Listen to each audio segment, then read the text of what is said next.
Hello everyone, and thank you for attending this presentation. This work adopts a channel model suitable for fifth-generation communications and looks into the transmit power requirements of a system that uses intelligent reflecting surfaces or decode and forward relaying. Intelligent reflecting surfaces have become a hot topic because of their potential to control and optimize the wireless propagation environment. They are arrays of elements of sub-wavelength size which can align the phases of incoming waves and focus them toward the desired direction. In early 2020, Bjornsson et al. Considered an ideal intelligent reflecting surface, or IRS, of multiple elements and a decode and forward relay equipped with a single antenna of size similar to that of an IRS element. The authors showed that the IRS needs a large number of elements to match the performance of the single antenna decode and forward relay. They argue that the benefits of IRS-aided transmission do not outweigh the benefits of decode and forward relaying, and the former does not have a strong case for replacing the latter. The radio propagation models that were used by Bjornsson et al. In their analysis have been defined by 3GPP and are appropriate for fourth-generation communications. The objective of our paper is to introduce 5G channel models, also defined by 3GPP, in the simulations, study how a change from a 4G to a 5G channel model affects the performance of IRS and decode and forward relaying, and see if IRS technology can be integrated with conventional relaying. We have adopted the exact same system model and power requirements as in the paper by Bjornsson et al. A single antenna source can communicate directly with a single antenna destination or can be aided by an IRS equipped with N elements or a single antenna repetition-coded decode and forward relay.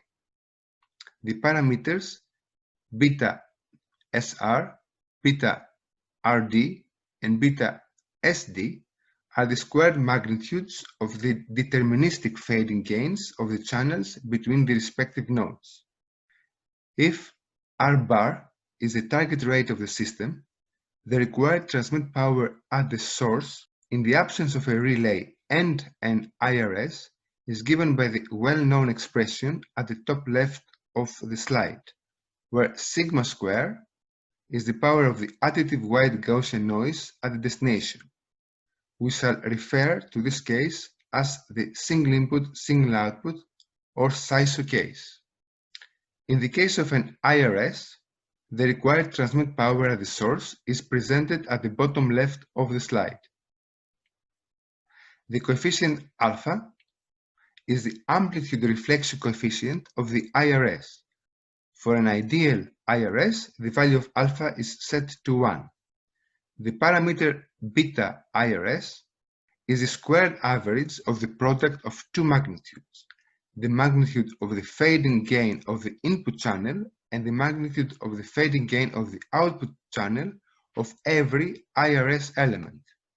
If each IRS element has the same size as the antenna of the relay, the magnitude of the fading gain of every input channel will be square root of beta SR, and the magnitude of the fading gain of every output channel will be square root beta RD. We multiply by n to get the product for all n pairs of input-output channels. To obtain the squared average, we multiply by 1 over n and raise the result to the power of 2. Therefore, beta IRS is equal to the product beta SR times beta RD.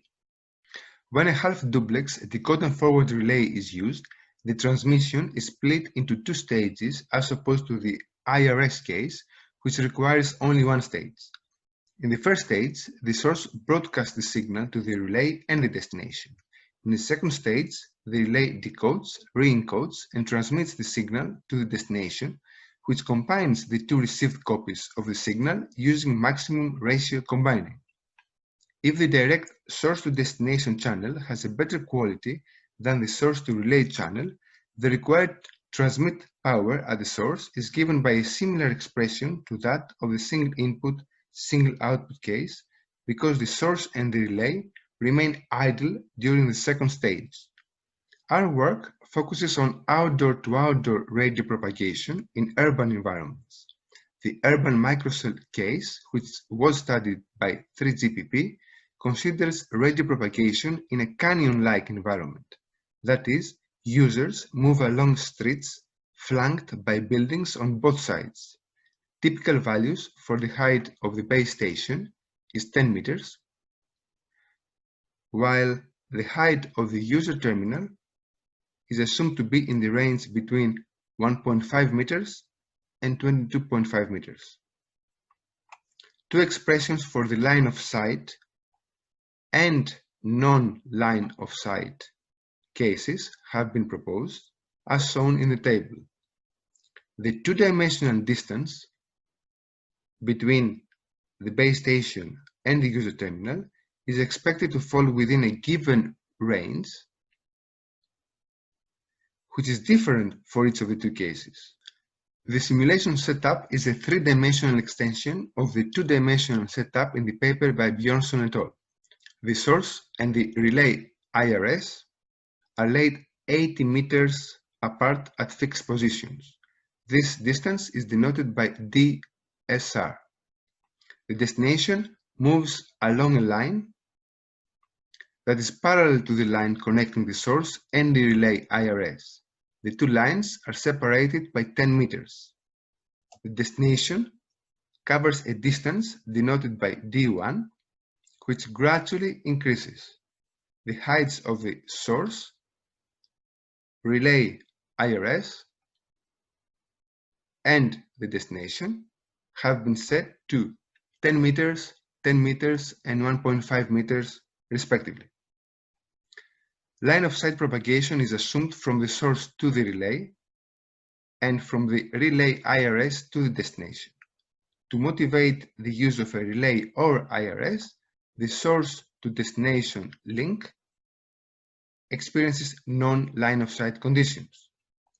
The channel gain for each link can be computed using the equation shown here, where GBS and GUT are the antenna gains at the transmitter and the receiver. They have both been set to 8 dBi. The path loss can be obtained from the channel model expression shown before, where the three-dimensional distance between the transmitter and receiver can be written in terms of DSR and D1 in this case. The transmitter-receiver pairs are the source and the relay IRS, the relay IRS and the destination, and finally the source and the destination. The figure shows the required transmit power at the source to support a rate of 6 bits per second per hertz as a function of the distance D1 for channel models defined by LTE Advanced. We said before that the value of DSR has been fixed at 80 meters. The carrier frequency is 3 GHz and the bandwidth is 10 MHz. An IRS having 25, 50, 80, and 150 elements has been considered. We first look into transmission over the 4G LTE Advanced channel. SISO requires the highest power, while decode and forward relaying requires less power than the IRS at the considered locations of destination, when the IRS uses 25 or 50 elements. The transmit power required in the IRS case reduces as the elements increase. For 150 elements, the IRS has a clear advantage over decode and forward relaying for distance between 60 and 95 meters. For 80 elements, we observe that the IRS requires less power than decode and forward relaying only when the distance D1 is equal to the distance between the source and the IRS, that is 80 meters. Let us now focus on the case of an IRS using 80 elements blur the curves that consider the 4G specifications and overlay the curves that use the 5G channel model. In all cases, the change in the channel specifications has reduced the required transmit power, especially in the SISO case.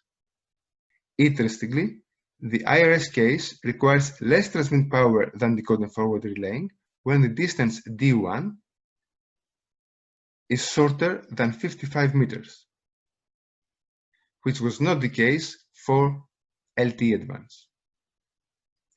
For the 5G channel model, as the elements increase, the transmit power required in the IRS case not only reduces, but can drop below that of decode and forward relaying for an increasing distance between the source and the destination. In the next set of experiments, we gradually increase the distance between the source and the relay IRS, denoted by DSR, from 10 meters to 80 meters. For each value of DSR, we let D1 take values between half DSR and 1.5 DSR. The figure shows the minimum required number of elements for the IRS case to achieve a transmit power that is lower than that of SISO and decode and forward relaying. For D1 equal to half DSR, an IRS with just one element outperforms SISO and decode and forward relaying across the selected range of DSR. Let us fix the distance between the source and the IRS to 50 meters and see what happens as the destination moves farther from the source. As D1 increases from half DSR to 1.5 DSR in steps of a quarter DSR, the IRS needs 1, 25, 63, 88, and 120 elements, respectively, to perform better than SISO and decode and forward relaying. Thus, a large number of elements is required to support distances greater than DSR. However, for a given number of elements, the IRS can be a viable solution when the destination is located between the source and the IRS. As we focus on values of D1 that are lower than or equal to DSR, let us remove the red curves and give an example. An IRS equipped with 50 elements outperforms SISO and decode and forward relaying as long as DSR is lower than 42 meters. This maximum value of DSR depends on the number of available elements, but also on the rate and the carrier frequency. The plot on this slide shows the highest value of DSR, for which an IRS composed of 16 elements will reduce the transmit power at the source to a value below that of the SISO and decode and forward relaying cases for any D1 value between half DSR and DSR when different rates and different frequencies are considered. As expected, path loss increases with frequency, and the IRS needs to be placed closer to the source. Note that a higher rate requires a higher transmission power, which in turn increases the maximum value of DSR. In agreement with the work of Bjornsson et al., intelligent reflecting surfaces are not here to displace relays. Decode and forward relays can extend the coverage of a base station, especially when there is no line of sight between the base station and a receiving user. Intelligent reflecting surfaces have the potential to support high rates at a low transmit power when the user is located between the base station and the reflecting surface. Relays can coexist with intelligent reflecting surfaces. We know that relays act as repeaters and extend the coverage area of a base station. Intelligent reflecting surfaces can be placed between a base station and a relay, or between successive relays to guide a signal to an intended user and reduce the transmit power consumption. Thank you for listening. A copy of our paper can be found on arXiv and in the proceedings of PIMRC 2020. Please refer to it for more details. Thanks again.